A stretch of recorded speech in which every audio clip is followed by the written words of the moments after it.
Day 75th of taekwondo state match preparation. காலைல எழுந்திரிச்சு தண்ணி குடிச்சிட்டு அதுக்கப்புறம் பார்த்தீங்கன்னா, நேற்று கட் பண்ணி வச்சிருந்த வாட்டர்மெலன் சாப்பிட்டு இன்றைக்கி பார்த்தீங்கன்னா ஆஃபீஸ் போல் பிஜிலே தான் இருந்தேன். ஃபர்ஸ்ட் ஹாஃப் கொஞ்சம் உடம்பு சரியில்லை, சரியாக தூங்கலை.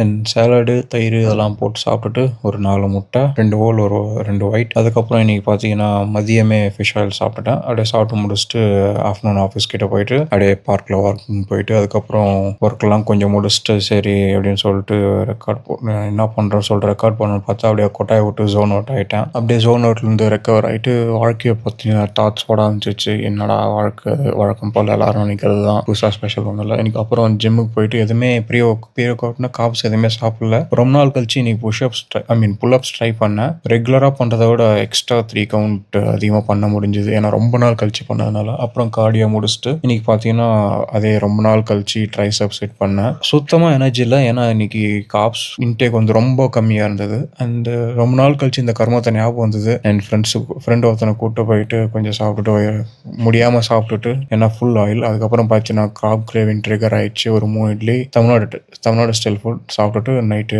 ரூம்மேட் சோயா சமைச்சு வச்சுருந்தா அதை கொஞ்சம் சாப்பிட்டுட்டு 2 முட்டை. See you guys tomorrow. До свидания.